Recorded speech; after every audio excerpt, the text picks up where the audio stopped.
آج کل لوگ مجھے کہتے ہیں اتنی سمجھدار ہو کر آپ نے دھوکا کھایا ہے تو میں کیا کروں؟ سمجھداری کیا تھی؟ واقعہ سمجھدار ہوں۔ محبت میں سمجھداری کہاں چلتی ہے یار؟ محبت میں تو میں آپ کو بتاتی ہوں نا، میرے دل میں تھا وہ، میں اس سے محبت کرتی تھی۔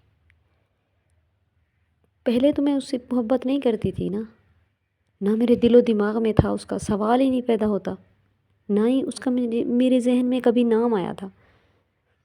جب اس نے ایک رات مجھے عشاء کی نماز کے بعد اس نے مجھے میسج کیا، ایک ان نون نمبر سے میسج آیا، تو میں نے پوچھا آپ کون ہیں؟ تو اس نے مجھے کہا کہ آپ کا گڈ نیم کیا ہے؟ میں نے اس کو بتا دیا، پاگل تھی نا۔ تو اس نے کہا کہ میں آپ سے بہت محبت کرتا ہوں، ایسے کافی دنوں سے آپ سے محبت کرتا ہوں، لیکن آج آپ سے اظہار کیا ہے محبت کا۔ میں نے کہا اچھا میں سونے لگی ہوں، مجھے نیند آ رہی ہے، تو میں آپ کو کل بات کروں گی آپ سے۔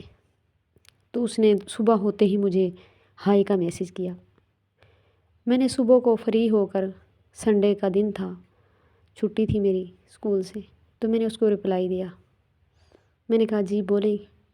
تو اس نے بتایا کہ میں فلاں لڑکا ہوں اور آپ سے بہت محبت کرتا ہوں، یقین مانو آپ کے لیے جان دے بھی سکتا ہوں اور کسی کی جان لے بھی سکتا ہوں۔ تو میں نے کہا اچھا ٹھیک ہے، میں سوچ کے بتاؤں گی۔ اسی طرح کچھ ہی دن ہوئے تو میں نے اس کو ہاں بول دیا محبت میں۔ مجھے کیا پتا تھا اس ہاں کے پیچھے کیا ہے، میری زندگی آباد ہو رہی ہے یا پھر برباد ہو رہی ہے۔ اس کے ساتھ میرا ریلیشن اس طرح رہا، میں اس کو اگر ایک میسج کرتی، 1 سیکنڈ سے پہلے میرا رپلائی آ جاتا تھا۔ اس کو کال کرتی، فوراً میری کال سنتا۔ اسی طرح کچھ عرصہ ہوا، 6 سے 7 سال گزرے، تو اس نے آہستہ آہستہ مجھے اگنور کرنا شروع کر دیا۔ ایک دن میں نے اس کو میسج کیا تو اس نے رپلائی نہیں دیا۔ میں نے اسی طرح اس کو 15+ مطلب 100+ میں نے اس کو میسج کیے۔ اس کے پاس موبائل تھا لیکن اس نے مجھے رپلائی نہیں دیا۔ میں نے کہا کیوں، کیا ہوا ہے آپ کو؟ کہتا ہے بزی ہوں۔ مجھے پتا تو تبھی چل گیا تھا کہ یہ اب چینج ہو گیا ہے، لیکن میں نے کچھ بھی نہیں کہا، میں اس کی باتوں کا برا نہیں مانتی تھی۔ پھر ایک دن مجھے کہتا ہے کہ یار میں آپ سے بات نہیں کرنا چاہتا، بس جو نصیب میں ہوگا مل جائے گا۔ میں نے کہا کیا نصیب میں ہوگا؟ تو اس طرح ہوا ہے کیونکہ وہ میرے دماغ میں نہیں تھا اور اس نے اپنا دماغ استعمال کر کے میرے ساتھ ٹائم پاس کیا۔ بڑا ہنر رکھتا تھا وہ لڑکا، انتہا کا ہنر تھا اس کے پاس، یوز کرنے کا ہنر تھا، اس میں محبت کہیں سے بھی نہیں تھی اور نہ ہی وہ کسی سے محبت کر سکتا ہے۔ میں یہ یقین سے کہہ سکتی ہوں وہ کسی کو دھوکہ تو دے سکتا ہے لیکن کسی کا اچھا دوست، اچھا فرینڈ، اچھا پیار کرنے والا، اچھا بھائی کبھی بھی نہیں بن سکتا، کیونکہ وہ استعمال کرتا ہے لوگوں کو، لوگوں سے محبت کبھی بھی نہیں کر سکتا۔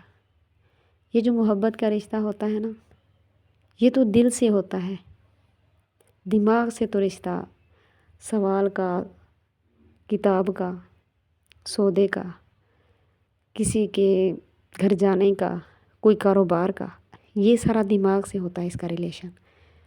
جو دل ہوتا ہے نا اس کے ساتھ تو پھر دل کی تو ماننی پڑتی ہے نا۔ وہ میرے دل میں تھا، اس لیے اس نے مجھے دھوکہ دیا اور میں نے سمجھدار ہوتے ہوئے سمجھدار بہت تھی لیکن پھر بھی دھوکہ کھا گئی، کیونکہ یہ دل کا معاملہ تھا۔ بس جو دل سے محبت کرتے ہیں پھر دھوکے کھا جاتے ہیں، اور جو دماغ سے محبت کرتے ہیں وہ پھر ٹائم پاس کرتے ہیں۔ اس نے بھی بہت ہنر کے ساتھ ٹائم پاس کیا۔ خیر ہے، کوئی بات نہیں، اب میں بھی سنبھل چکی ہوں، اب اس کی مجھے یاد نہیں آتی۔ ظاہر ہے اس کا کبھی کبھی کوئی نام لے لے تو پھر سکتا سا تھوڑا سا ہوتا ہے، لیکن اتنی پریشانی نہیں ہوتی۔ اب میں نے خود کو سنبھال لیا ہے، اب میں نے خدا پہ ڈال دیا ہے، جو ہوگا نصیب میں ہوگا۔ پہلے تو میں کہتی تھی نہیں میں شادی نہیں کروں گی، کبھی بھی نہیں کروں گی۔ اب یہ ہے کہ جو نصیب میں ہوگا وہ مل جائے گا۔